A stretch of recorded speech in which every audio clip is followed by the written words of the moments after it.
It's interesting that some people find science so easy and others find it kind of dull and difficult. Especially kids, some of them are just eat it up. And I don't know why it is. It's the same perhaps for all subjects. For instance, lots of people love music and I never could carry a tune. And I lose a great deal of pleasure out of that. And I think people lose a lot of pleasure who find science dull. In the case of science, I think that one of the things that make it very difficult is it takes a lot of imagination. It's very hard to imagine all the crazy things that things really are like.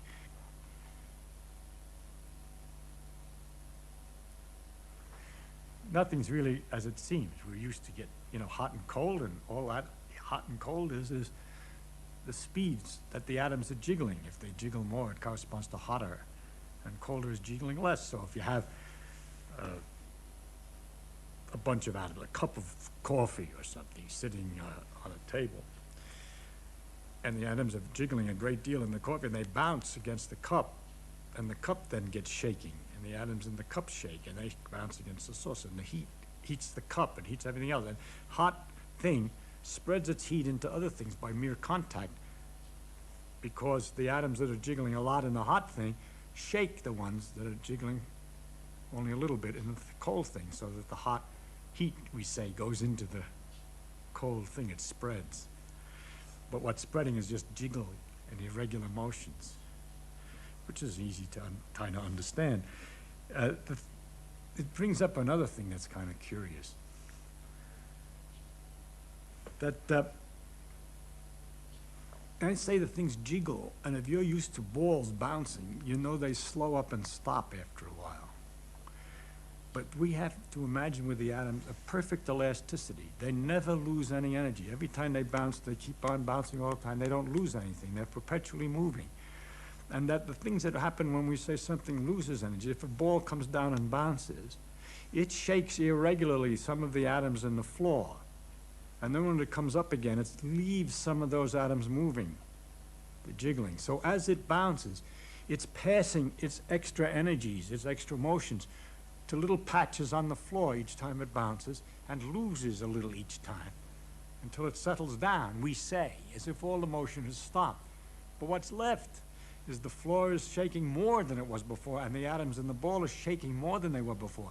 That the organized motion of all these atoms moving the same way, falling down, and the quiet floor is now transformed into a ball sitting on the ground.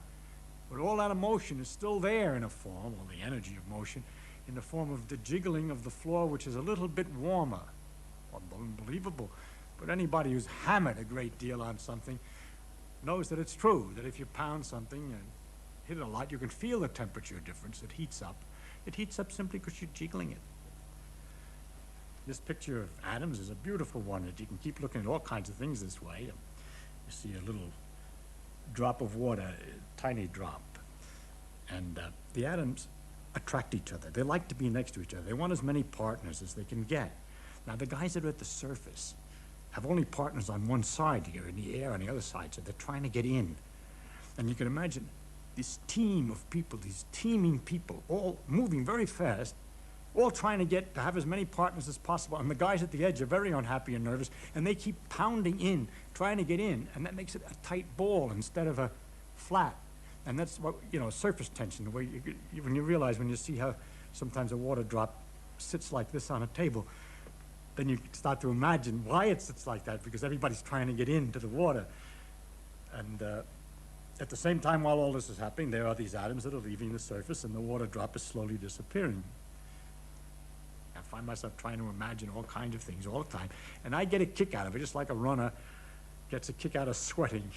I get a kick out of thinking about these things.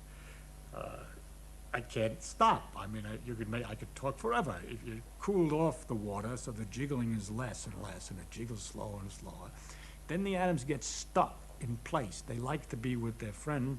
There's a force of attraction, and they get packed together. They're not rolling over each other. They're in a nice pattern, like oranges in a crate, in a nice organized pattern, all just jiggling in place, but not having enough motion to get loose of their own place and to break the structure down. And that's what I'm describing as a solid. It's ice. It has a structure. If you held the atoms at one end in a certain position, all the rest are lined up in a position sticking out, and it's solid at the end. Whereas if you heat that harder, then they begin to get loose and roll all over each other, and that's the liquid. And if you heat that still harder and they bounce harder, then they simply bounce apart from each other, and they're just individual, I say atoms, it's really little groups of atoms, molecules, which come flying and hit. And although they have a tendency to stick, they're moving too fast. Their hands don't grab, so to speak, as they pass, and they fly apart again. And this is the gas we call steam. You can get all kinds of understanding. When I was a kid with this air, which I was always interested in, I noticed that when I pumped up my tires in a bicycle, you can learn a lot by having a bicycle. I'd pump up the tires that the pump would get hot. And that also understandable. See, as the pump handle comes down and the atoms are coming up against it and bouncing off, and it's moving in, the ones that are coming off have a bigger speed than the ones that are coming in, so that as it comes down, and each time they collide, it speeds them up. And so they're hotter. When you compress the gas, it heats. And when you pull the piston back out, then atoms which are coming fast at the piston feel a receding or sort of a give. It gives, and it comes out with less energy. It's like going up against something which is soft and yielding. It goes boom, boom, and it loses. So as you pull the piston out and the atoms are hit, they lose their speed and they cool off.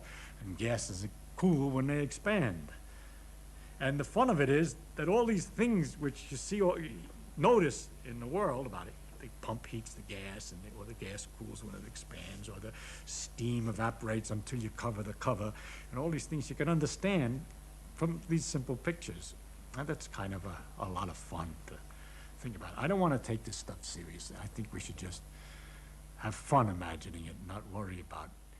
There's no teacher going to ask you questions at the end. Otherwise, it's a horrible subject.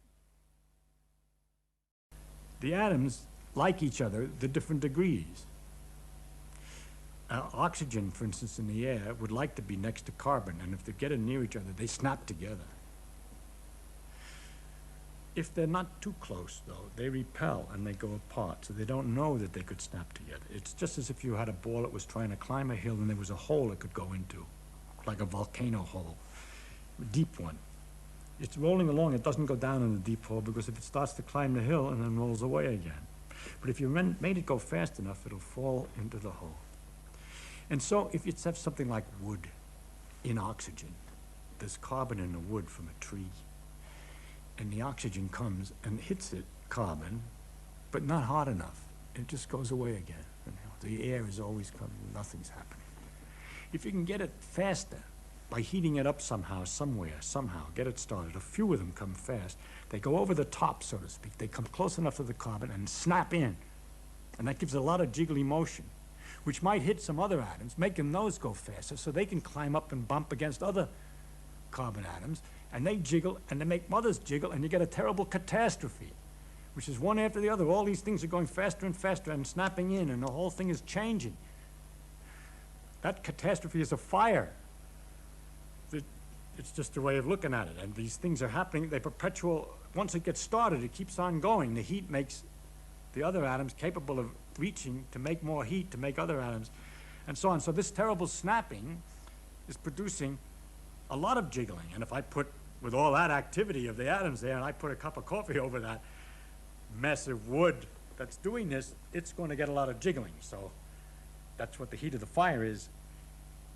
And then, of course, if you see, this is what happens when you start to think. You just go on and on. Wonder how did it get started? Why is it that the wood's been sitting around all this time with the oxygen all this time, and it didn't do this earlier or something? Where did I get this from?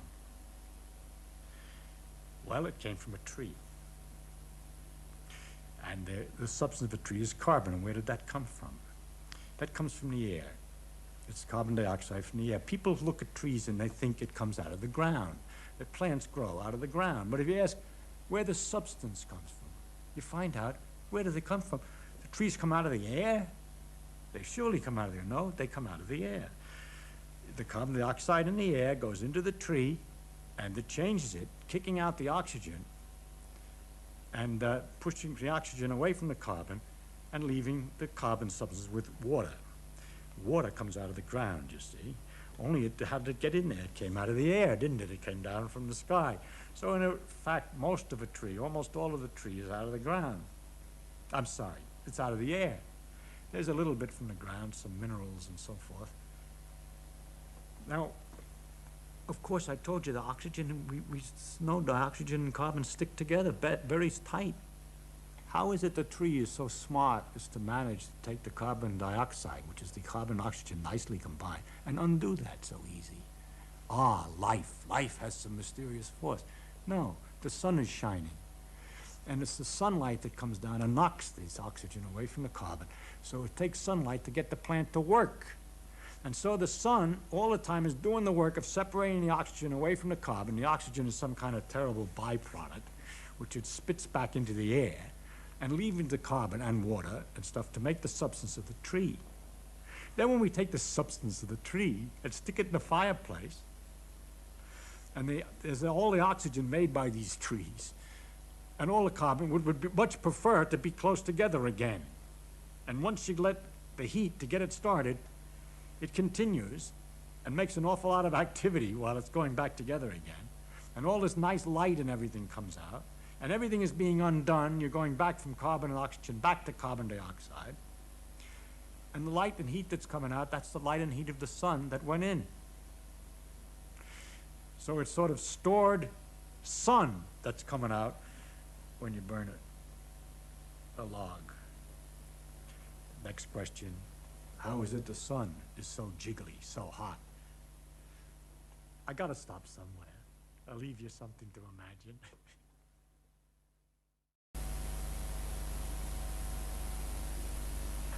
Most elastic things like steel springs and so on is nothing but this electrical thing pulling back. You pull the atoms a little bit apart when you bend something, and then they try to come back together again. But rubber bands work on a different principle.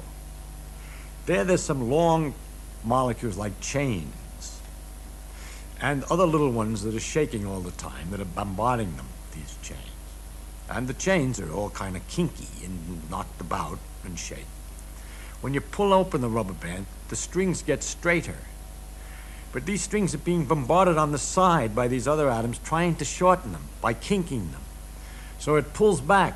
It's trying to pull back, and it's pulling back only because of the heat. So if you heat a rubber band, it'll pull more strongly. For instance, if you hang a weight with a rubber band and put a little match to it, it's kind of fun to watch it rise the way it heats more. And there's another thing you can check that this idea is right, that it's heat that drives a rubber band. If you pull the band out, just like when we push the piston in the gas, if you pull the band out, the tightening string hitting those molecules makes them move faster, and so it's warmer. And if you take the band and let it in, then the molecules hitting the strings, which sort of give as the thing hits, they give in to the soft like, and they lose energy when they hit these retiring strings. So it cools. And there is a little way you can do this. You're not very sensitive. It's a small effect. And if you take a fairly wide rubber band and put it between your lips and pull it out, you'll certainly notice it's hotter. And if you then hold it out and let it in, you'll notice it's cooler. At least you'll notice a certain difference in what happens when you expand it, when you contract it.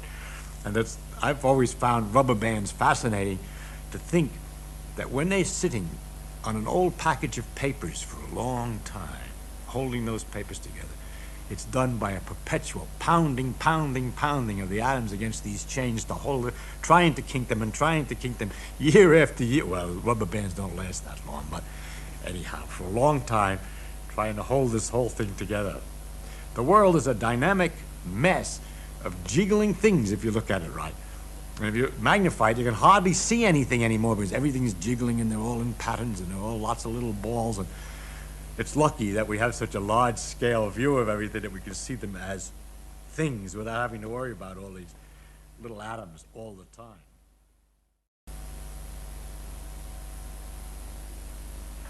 Most elastic things like steel springs and so on is nothing but this electrical thing pulling back. You pull the atoms a little bit apart when you bend something, and then they try to come back together again. But rubber bands work on a different principle. There's some long molecules like chains and other little ones that are shaking all the time, that are bombarding them, these chains. And the chains are all kind of kinky and knocked about and shake. When you pull open the rubber band, the strings get straighter. But these strings are being bombarded on the side by these other atoms trying to shorten them by kinking them. So it pulls back. It's trying to pull back, and it's pulling back only because of the heat.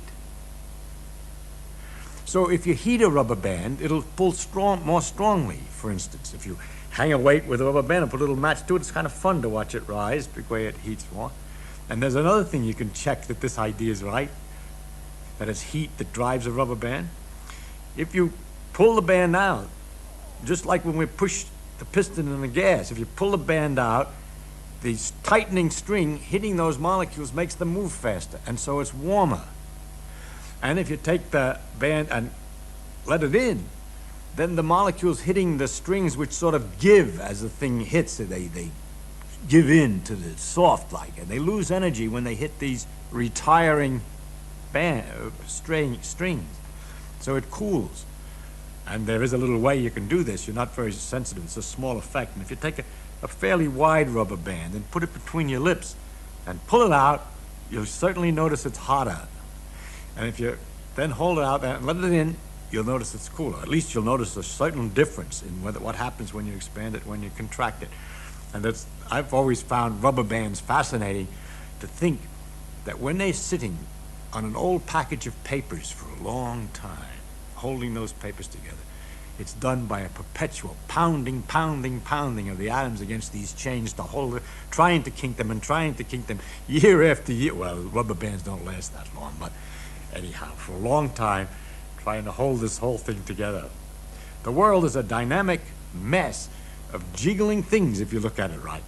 And if you magnify it, you can hardly see anything anymore because everything is jiggling and they're all in patterns and they're all lots of little balls. And it's lucky that we have such a large scale view of everything that we can see them as things without having to worry about all these little atoms all the time. If you get hold of two magnets and you push them, you can feel this pushing between them. Turn it around the other way and they slam together. Now, what is it, the feeling between those two magnets? What do you mean, what's the feeling between the two magnets? There's something there, isn't there? I mean, the sensation is that there's something there when you push these two magnets together. Listen to my question. What is the meaning when you say that there's a feeling? Of course you feel it. Now, what do you want to know? What I want to know is what's going on between these two bits of metal. Magnets repel each other. And well, then what does that mean, or why are they doing that, or how are they doing it? You're asking. I must say, I think that's a perfectly reasonable question. Of course, it's a reason. It's an excellent question. Okay. But the problem that you're asking, you see, when you ask why something happens, how does a person answer why something happens? For example,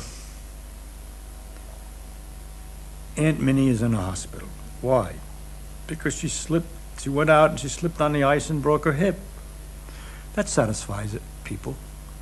It satisfies, but it wouldn't satisfy someone who came from another planet, knew nothing about things. First, you should understand why, when you break your hip, do you go to the hospital? How do you get to the hospital when the hip was broken? Well, because her husband, seeing that she had the hip was broken, called the hospital up and sent somebody to get her. All that is understood by people. Now, when you explain a why, you have to be in some framework that you allow something to be true. Otherwise, you're perpetually asking why. Why did the husband call up the hospital? Because husband is interested in his wife's welfare. Not always. Some husbands aren't interested in their wife's welfare when they're drunk and they're angry. And so you begin to get a very interesting understanding of the world and all its complications. In order to if you try to follow anything up, you go deeper and deeper in various directions. For example, you could go, why did she slip on the ice? Well, ice is slippery. Everybody knows that, no problem. But you ask, why is ice slippery? That's kind of curious. Ice is extremely slippery. It's very interesting. You say, how does it work? You could either say, I'm satisfied that you've answered me, ice is slippery, that explains it. Or you could go on and say, why is ice slippery? And then you're involved with something, because there aren't many things as slippery as ice. It's very hard to get. Greasy stuff, but that's sort of wet and slimy. But a solid that's so slippery, because it is in the case of ice that when you stand on it, they say, momentarily the pressure melts the ice a little bit, so you got a sort of instantaneous water surface on which you're slipping. Why on ice and not on other things? Because ice expands water expands when it freezes, so the pressure tries to undo the expansion and melts it. It's capable of melting it. But other substances contract when they're freezing, and when you push them, they're just satisfied to be solid. Why does water expand when it freezes and other substances don't expand when they freeze? All right? I'm not answering your question, but I'm telling you how difficult the why question is. You have to know what it is that you're permitted to understand and allowed to be understood and known, and what it is you're not. You'll notice in this example that the more I ask why, it gets interesting after all. That's my idea, that the deeper a thing is, the more interesting it is. And we could even go further and say, why did she fall down when she slipped? That has to do with gravity, involved in all the planets and everything else. Never mind. It goes on and on. Now, when you ask, for example, why two magnets repel, there are many different levels. It depends on whether you're a student of physics or an ordinary person who doesn't know anything or not. If you're somebody who doesn't know anything at all about it, all I can say is that there's a magnetic force that makes them repel, and that you're feeling that force. And you say, but that's very strange, because I don't feel kind of force like that in other circumstances. When you turn them the other way, they attract. There's a very analogous force, electrical force, which is the same kind of a question. And you say, that's also very weird. But you're not at all disturbed by the fact that when you put your hand on the chair, it pushes you back.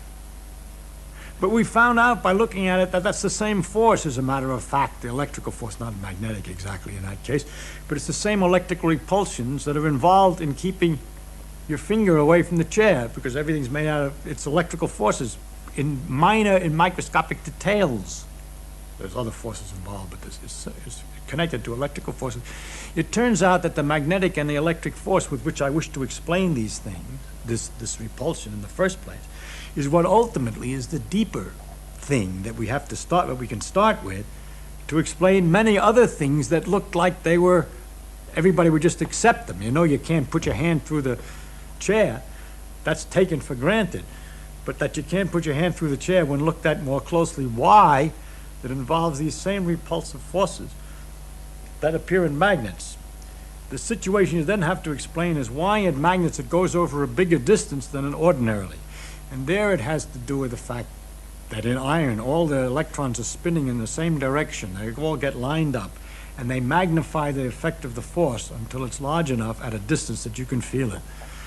But it's a force which is present all the time and very common, and is in a basic force of almost, I mean, I can go a little further back if I were more technical, but at an early level, I just have to tell you that's going to be one of the things you'll just have to take as an element in the world, the existence of magnetic repulsion, or electrical attraction, magnetic attraction. I can't explain that attraction in terms of anything else that's familiar to you. For example, if we say the magnets attract like as if they were connected by rubber bands, I would be cheating you. Because they're not connected by rubber bands, I shouldn't be in trouble. You'd soon ask me about the nature of the bands. And secondly, if you were curious enough, you'd ask me why rubber bands tend to pull back together again, and I would end up explaining that in terms of electrical forces, which are the very things that I'm trying to use the rubber bands to explain. So I have cheated very badly, you see. So I'm not going to be able to give you an answer to why magnets attract each other, except to tell you that they do. And to tell you that that's one of the elements in the world of the different kinds of forces. There are electrical forces, magnetic forces, gravitational forces, and others. And those are some of the parts. If you were a student, you'd go further. I could go further. I could tell you that the magnetic forces are related to the electrical forces very intimately. That our relationship between the gravity forces and electrical forces remains unknown, and so on. But I really can't do a good job, any job, of explaining magnetic force in terms of something else that you're more familiar with, because I don't understand it in terms of anything else that you're more familiar with. This stuff of fantasizing and looking at the world imagining things, which really isn't fantasizing because you're only trying to imagine the way it really is. Comes in handy sometimes. The other day I was at the dentist and he's getting ready with his electric drill to make holes. And I thought I better think of something fast or else it's going to hurt.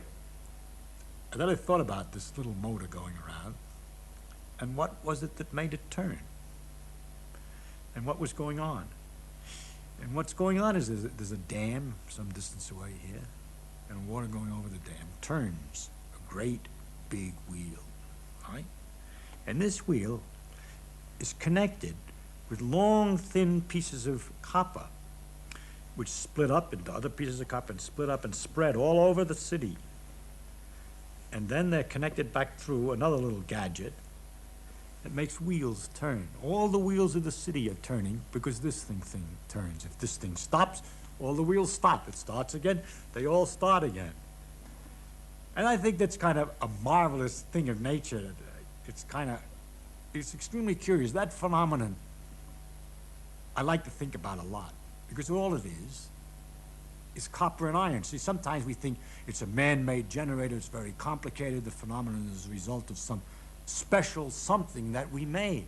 But it's nature doing it, and it's just iron and copper. And if you took a big long loop of copper and had iron at each end and moved a piece of iron here, the other iron moves at the other piece.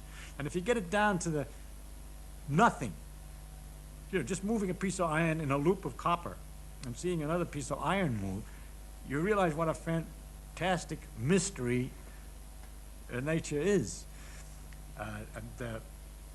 You don't even need the iron.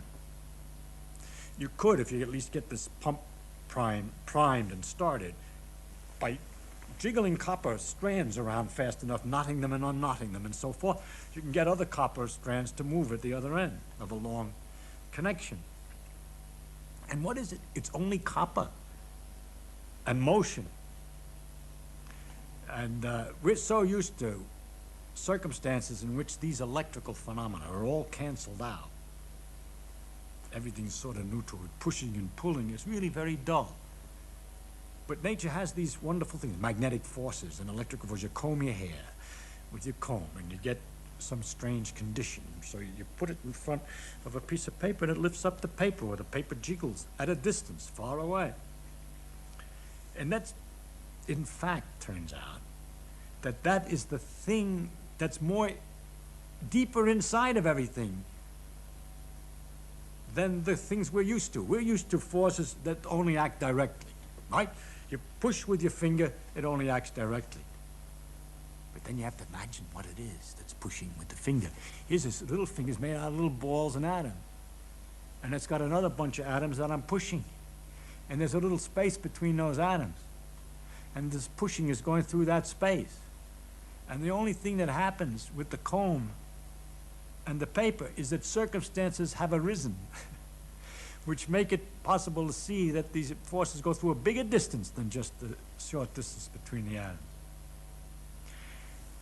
What it is if you have charges like electrons that are both the same. They repel each other with a force.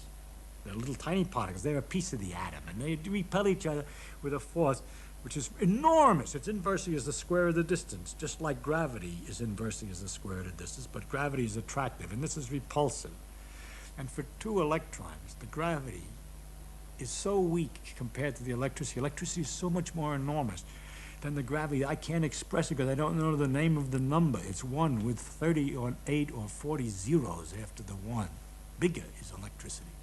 It's so enormous that if I were all electrons, well, the numbers are too big. So if there's also, however, for electrical things, other kind of charge, positive charges. An example of protons are positive. They're inside the nucleus of the atom, and they attract electrons. Opposite charges attract, and like charges repel. So you have to imagine enormous forces where likes are trying to get away from likes, and unlikes are trying to get near the opposite. What would happen if you had a lot of them? There'd be, all the likes would collect with unlikes. They attract each other. And they'd get an intimate mixture of pluses and minuses all on top of each other, very close together. You wouldn't have a lot of pluses anywhere because they repel each other. They'll all be compensated by minuses very close. And you get these little knots of plus and minus. The reason that the knots don't get smaller and smaller is because they are particles and there's quantum mechanical effects that we won't discuss that makes it that you can't get any smaller than a certain size. And so you get these little lumps, which are balls. They're the atoms. The atoms have positive and negative charge, and they're neutralized. They cancel their charge as nearly as they can. And because of this this force is so big, it ends up nowhere, with very little left. Because it's so big, it cancels out. There's always so exactly the same pluses and minuses in any normal material. When you comb your hair, it rubs just a little bit extra, or just a few extra minuses, say, here, and somewhere else a few extra pluses. But the forces are so big, there's just the extra ones, which make a force that we can see that seems to be at a long range. And that we find mysterious, and that we need an explanation for. And we try to find an explanation for it in terms of ideas like the forces that are inside of rubber bands or steel bars or twisted things. We would like to have some kind of puller at a distance because we're used to it, that we don't get any push until we're touching.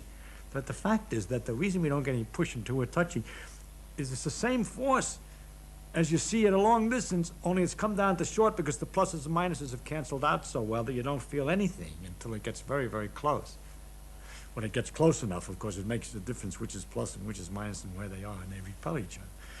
So it's kind of fun to imagine this intimate mixture of highly attractive opposites, which are so strong that they cancel out the effects. And it's only sometimes, when you have an excess of one kind and another, that you get this mysterious electrical force.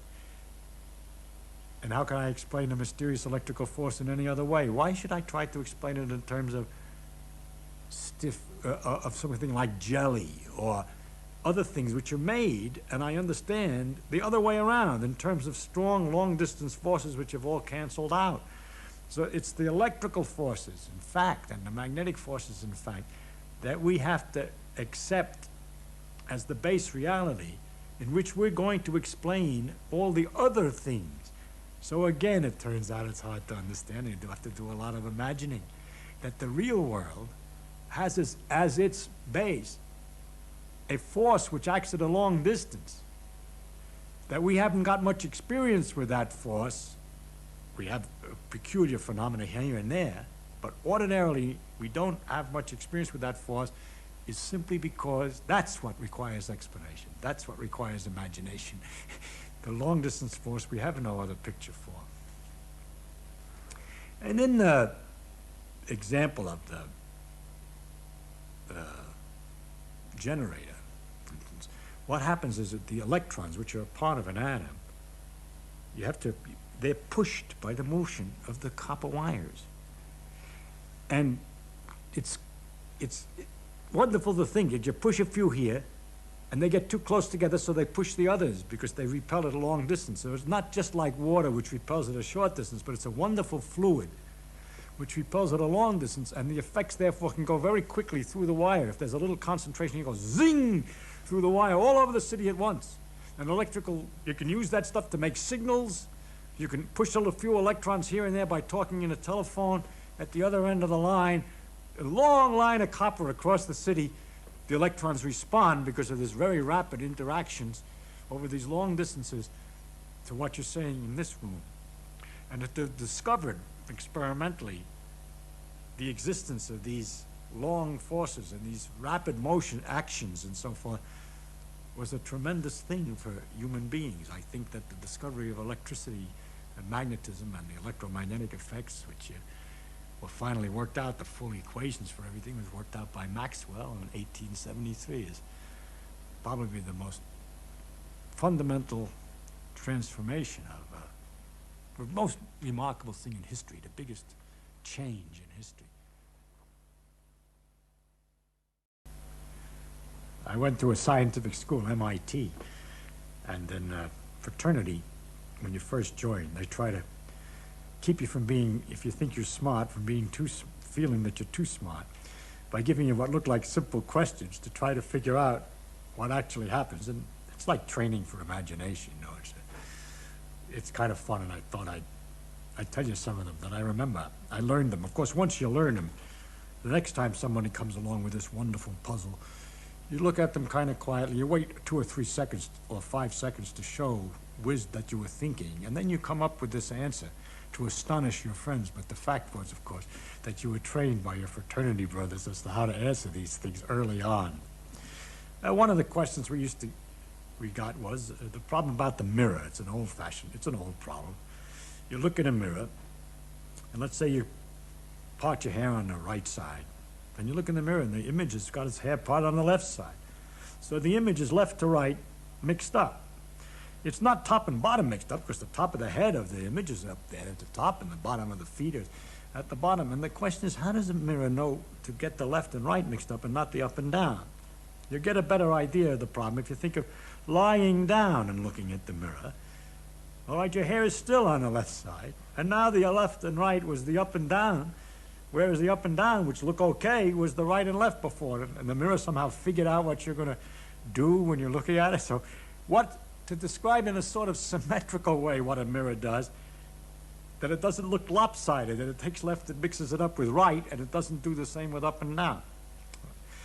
And after a lot of fiddling, I knew we worked out the answer to that one. You see, if you wave this hand, then the hand in the mirror that waves is right opposite it.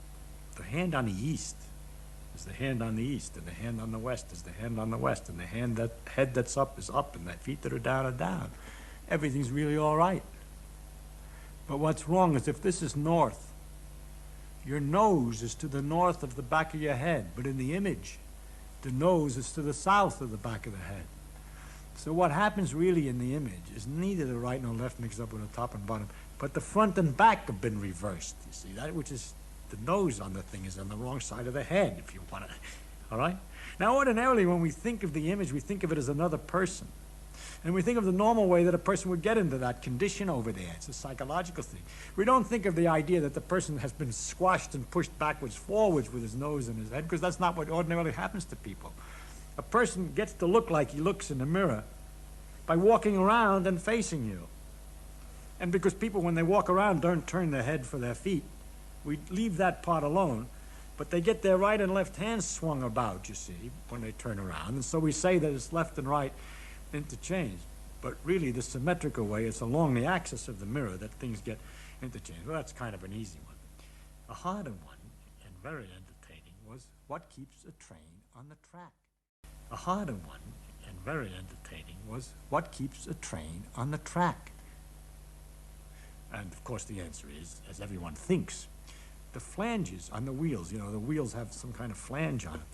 But that's not the answer. Those flanges are just safety devices. If the flanges rub against the tracks, you hear a terrible squealing. They're just in case the real mechanism doesn't work. There's another problem with trains that's connected to it. People all know this about their automobile, that when you go around a corner, the outside wheels have to go further than the inside wheels. And if the wheels were connected on a solid shaft, you couldn't do that. You can't turn the outside wheels further than the inside wheels. And so the shaft is broken in the middle with a gear system. It's called a differential. Did you ever see the differential on a railroad train? No, you look at those wheels under a freight car, and there are the two wheels, and there's a solid steel rod going from one wheel to the other. There's nothing. One turns the same as the other. So now how does it go around a corner, a curve, when the outside wheel has to go further than the inside wheel? And the answer is that the wheels are flanged like this. I mean, not flanged, they're cones. This way. That is, they're a little fatter, closer to the train, and a little thinner further out. If you look closely, you'll see they got this beveled edge. And it's all very simple. When they go around a curve, they slide out on the track a bit, so that this wheel travels on a fatter part, a bigger diameter, and this on a smaller diameter. So when they both turn one turn, this swings further than the other.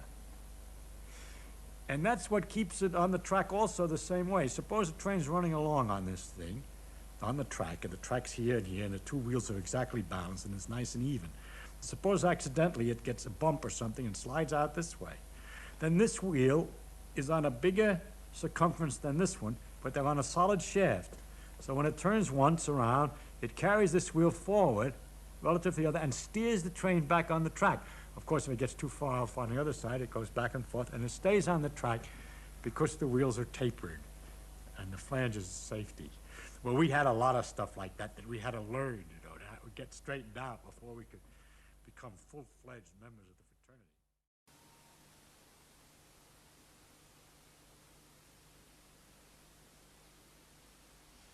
If I'm sitting next to a swimming pool and somebody dives in and she's not too pretty, so I can think of something else, I think of the waves and things that have formed in the water. And when there's lots of people have dived in the pool, there's a very great choppiness of all these waves all over the water. And to think that it's possible, maybe, that in those waves is a clue as to what's happening in the pool. That some sort of insect or something with sufficient cleverness could sit in the corner of the pool and just be disturbed by the waves, and by the nature of the irregularities and bumping of the waves, have figured out who jumped in, where and when, and where, what's happening all over the pool. And that's what we're doing when we're looking at something. The light that comes out is waves, just like in the swimming pool, except in 3 dimensions instead of the 2 dimensions of the pool. They're going in all directions. And we have an 1/8 of an inch black hole into which these things go, which is particularly sensitive to the parts of the waves that are coming in a particular direction. It's not particularly sensitive when they're coming in at the wrong angle, which we say is from the corner of our eye. And if we want to get more information in the corner of our eye, we swivel this ball about so that the hole moves from place to place. Then it's quite wonderful that we can figure out so easy. That's really because the light waves are easier than the waves in the water are a little bit more complicated. It would have been harder for the bug than for us, but it's the same idea, to figure out what the thing is that we're looking at a distance. And it's kind of incredible because when I'm looking at you, someone standing to my left can see somebody who's standing at my right. That is, the light could be going right across this way. The waves are going this way. The waves are going this way. The waves are going this way. It's just a complete network. Now, it's easy to think of them as arrows passing each other, but that's not the way it is, because all it is something shaking. It's called the electric field, but we don't have to bother with what it is. It's just like the water height is going up and down. So there's some quantities shaking about here, and in a combination of motions that's so elaborate and complicated that that result is to produce an influence which makes me see you, at the same time completely undisturbed by the fact that there are influences that represent the other guy seeing him on this side. So that there's this tremendous mess of waves all over in space, which is the light bouncing around the room and going from one thing to the other. Because, of course, most of the room doesn't have 1/8 inch black holes. It's not interested in that light, but the light's there anyway. I mean, it bounces off this and it bounces off that, and all this is going on, and yet we can sort it out with this instrument. But beside all that, you see, those waves that I was talking about in the water, maybe they're so big, some of them, and then you could have slower swashes, which are longer and shorter. And perhaps our animal who's making his study is only using waves between this length and that length. So it turns out that the eye is only using waves between this length and that length, except those 2 lengths are 100 thousandths of an inch. 100 thousandths of an inch, people.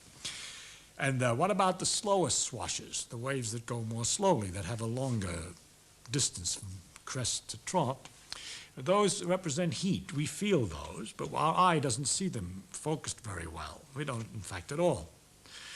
The shorter waves are blue, the light, and the longer waves are red. But when it gets longer than that, we call it infrared. All this is in there at the same time. That's the heat. Pit vipers that you got down here in the desert, they have a little thing that they can see the longer waves and pick out mice, which are radiating their heat, their longer waves, by their body heat, by looking at them with this eye, which is the pit of the pit viper.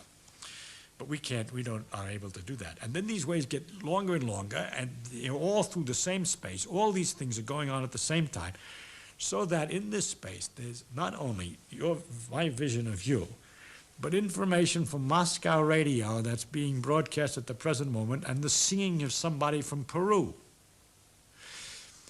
All the radio waves are just the same kind of waves, only longer waves. And there's the radar from the airplane, which is looking at the ground to figure out where it is, which is coming through this room at the same time.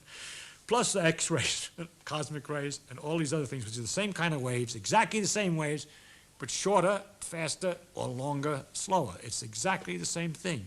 So this big field, this area of irregular motions of this electric field, this vibration, contains this tremendous information, and it's all really there. That's what gets you.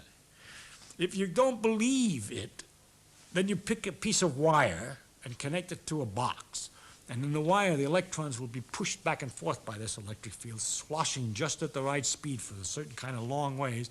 And you turn some knobs on the box to get the sloshing just right, and you hear Radio Moscow. Though you know that it was there. How else did it get there? It was there all the time. It's only when you turn on the radio that you notice it. But that all these things are going through the room at the same time, which everybody knows, but you got to stop and think about it to really get the pleasure about the complexity, the inconceivable nature of nature. When we were talking about the atoms, one of the trouble that people have with the atoms is that they're so tiny, and it's so hard to imagine the scale, that the size of the atoms are in size compared to an apple is the same scale as an apple is to the size of the earth. And that's a kind of a hard thing to take. And you have to go through all these things all the time. And people find these numbers inconceivable. And I do too. And the only thing you do is you just change your scale. I mean, you're just thinking of small balls, but you don't try to think of exactly how small they are too often, or you get kind of a bit nutty, all right? But in astronomy, you have the same thing in reverse, because the distances to these stars are so enormous. You know that light goes so fast that it only takes a few seconds to go to the moon and back, or it goes around the Earth 7.5 times in a second. And it goes for a year, 2 years, 3 years before it gets to the nearest other star that there is to us. But all our stars are the stars that are nearby in a great galaxy, a big mass of stars, which is called a galaxy, a group. But our galaxy is, what is it, something 100,000 light years, I think 100,000 years. And then there's another patch of stars. It takes 1 million years for the light to get here, going at this enormous rate. And you just go crazy trying to make too real that distance. You have to do everything in proportion. It's easy, you say, with the galaxies are little patches of stars, and they're 10 times as far apart as they are big. So that's an easy picture, nobody gets it.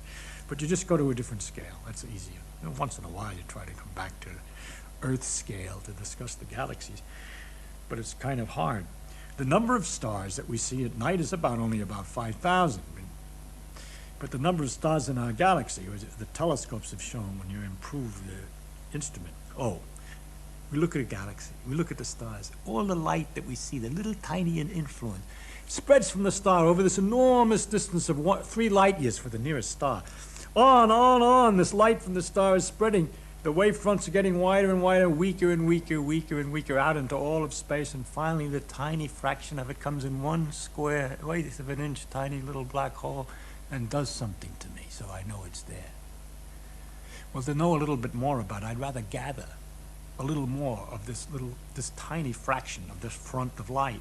And so I make a big telescope, which is a kind of funnel. The light that comes over this big area, 200 inches across, is very carefully organized, so it's all concentrated back so it can go through a pupil. Actually, it's better to photograph it, or nowadays to use photocells, they're a better instrument.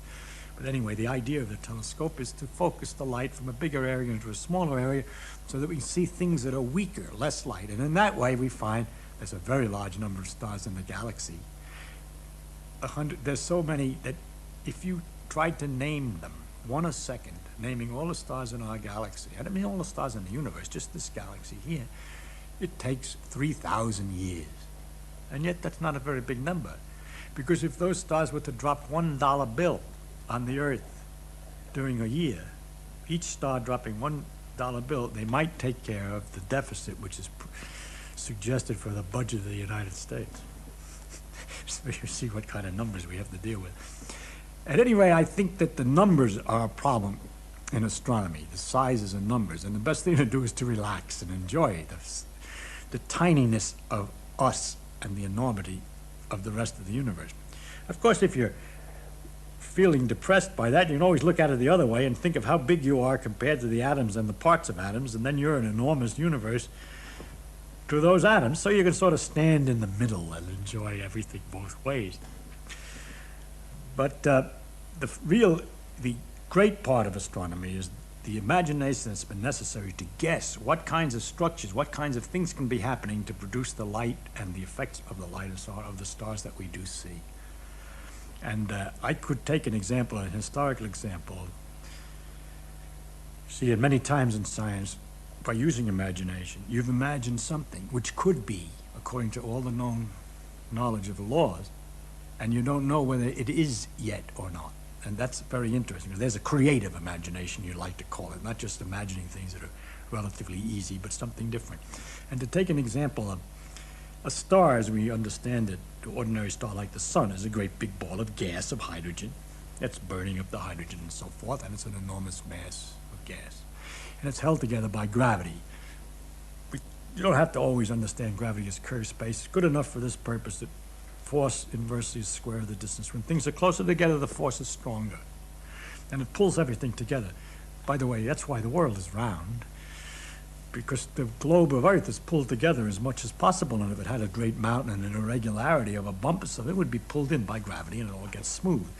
Rocks aren't strong enough to hold a bump much bigger than a few miles, and Mount Everest is our biggest bump. But on the moon, where the gravity's less, the bumps are higher, the mountains are bigger on the moon. Anyway, to get back to the star, it's all held together by gravity, and it's got a nuclear fuel, which we haven't been talking about, that is burning up the hydrogen and generating energy, which keeps things going, and after a while it would use the fuel up. People began to think about what would happen then. And it would be possible to just be gas sort of hanging around, held together by gravity, but quiet. But another possibility was to think, if I push the stuff together closer, the gravity is stronger. Would it hold together? Well, if you push a little bit together, the pressure increases. When you push gas together, there are more atoms and they pound harder, so the pressure's higher, but the gravity's stronger. And it turns out the pressure wins, so it would just come out again.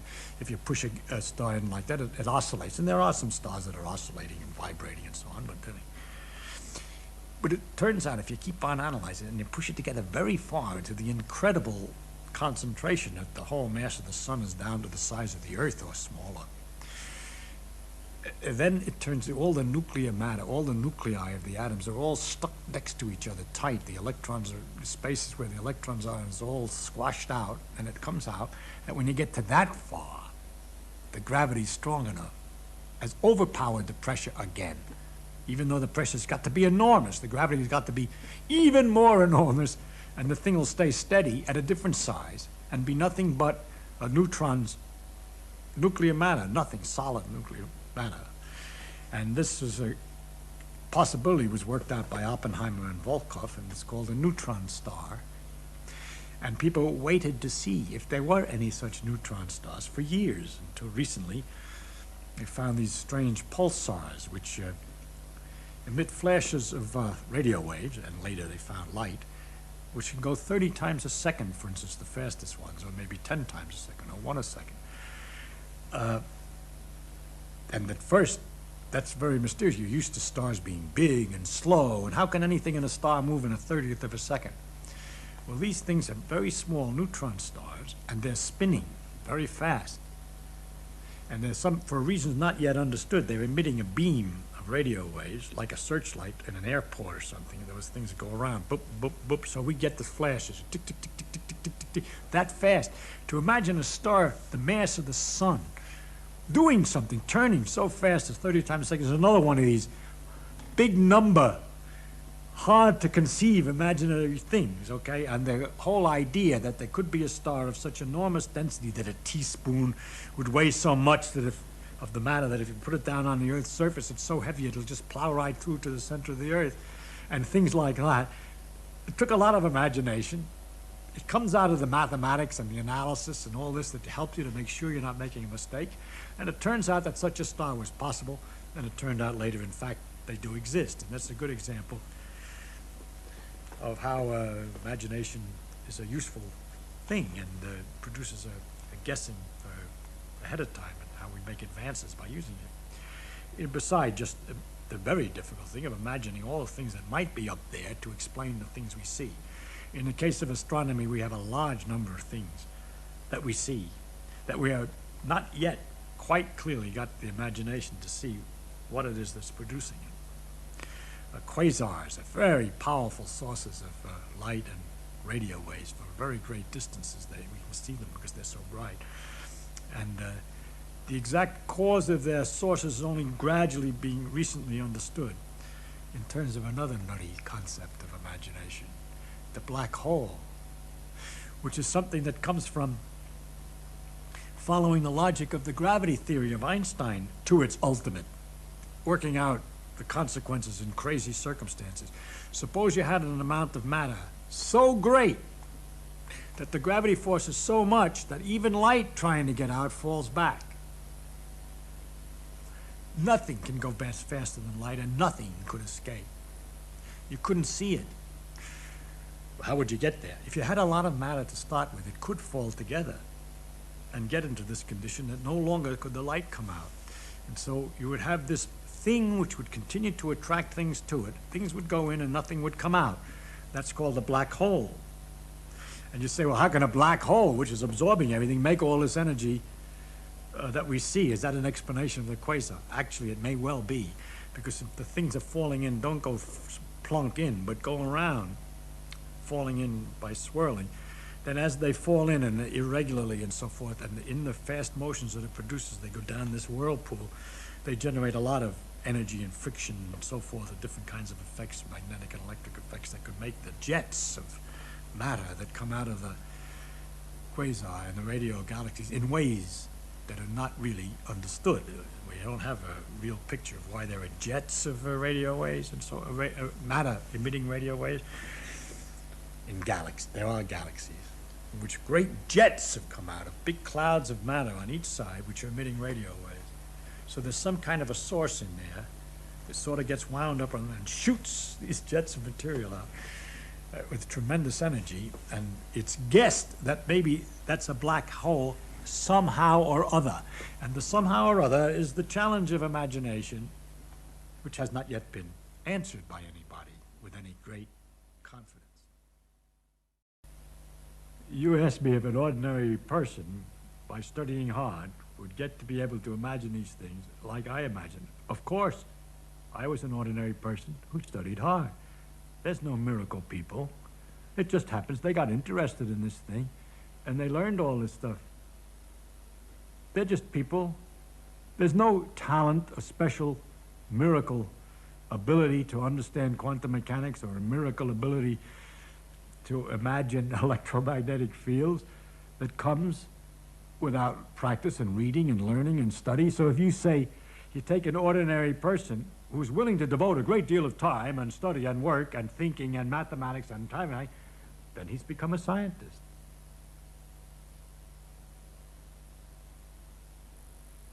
Well, when I'm actually doing my own things and I'm working in the high, the deep and esoteric stuff that I worry about, I don't think I can describe very well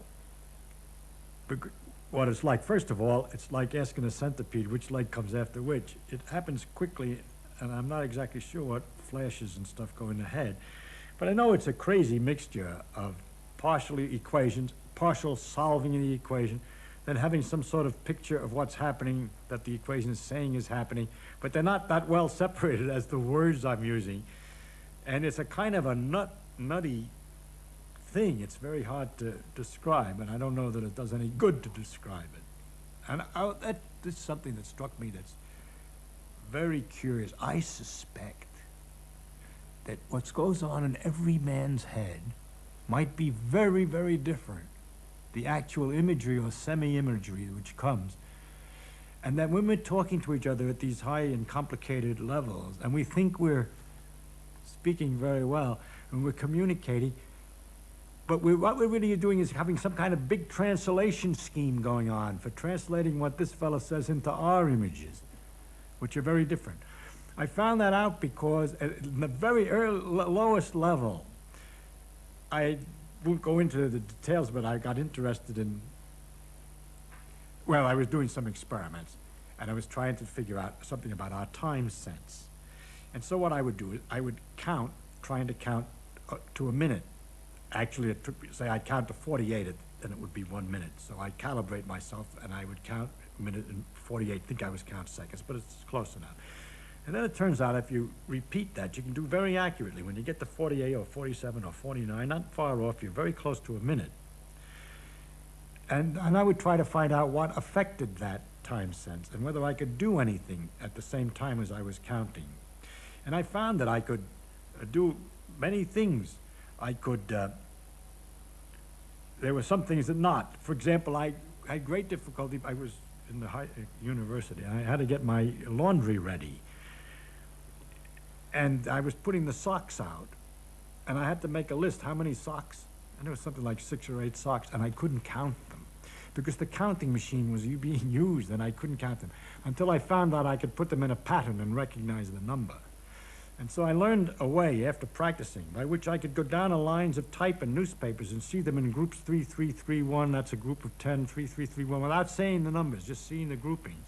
I could therefore count the lines of type I practiced in the newspaper at the same time I was counting internally the seconds. And so I could do this fantastic trick of saying, 48, that's 1 minute, and there are 67 lines of type, you see. It was quite wonderful. And I discovered many things I could read while I was, yes, I could read perfectly all right while I was counting and get an idea of what it was about. But I couldn't speak, I couldn't say anything. Because, of course, I was sort of, when I count, I sort of spoke to myself inside. I would say 1, 2, 3, sort of in the head. Well, I went down to the breakfast, and there was John Tukey was a mathematician down at Princeton at the same time, and we had many discussions, and I was telling him about these experiments and what I could do. And he says, that's absurd, he says. He says, I don't see why you would have any difficulty talking whatsoever, and I can't possibly believe that you could read. So I couldn't believe all this, but we calibrated him. It was 52 for him to get to 60 seconds or whatever. I don't remember the numbers now. And then he'd say, all right, he said, what do you want me to say? Mary had a little lamb. I can speak about anything. Blah, blah, blah, blah, blah, blah. 52. It's a minute. And he was right. And I couldn't possibly do that. And he wanted me to read because he couldn't believe it. And then we compared notes, and it turned out that when he thought of counting, what he did inside his head when he counted was he saw a tape with numbers that when clink, clink, clink, the tape would change with the numbers printed on it, he could see. Well, since it's sort of an optical system that he's using and not voice, he could speak as much as he wanted. But if he had to read, then he couldn't look at his clock. Whereas for me, it was the other way. And that's where I discovered, at least in this very simple operation of counting, the great difference in what goes on in the head when people think they're doing the same thing. And so it struck me, therefore, if that's already true at the most elementary level, that when we learn the mathematics and the Bessel functions and the exponentials and the electric fields and all these things, that the imageries and method by which we're storing it all and the way we think about it could be really, if we could get into each other's heads, entirely different. And in fact, why somebody sometimes has a great deal of difficulty understanding a point which you see as obvious, and vice versa, it may be because it's a little hard to translate what you just said into his particular framework and so on. Now I'm talking like a psychologist, and you know I know nothing about this. Suppose that little things behaved very differently than anything that was big. Anything that you're familiar with. Because you see, as the animal evolves and so on, and his brain evolves, it gets used to handling, and the brain is designed for ordinary circumstances. But if the gut particles and the deep inner workings were by some other rules and some other character, they behaved differently, they were very different than anything on a large scale, then there would be some kind of difficulty in understanding and imagining reality. And that difficulty we are in.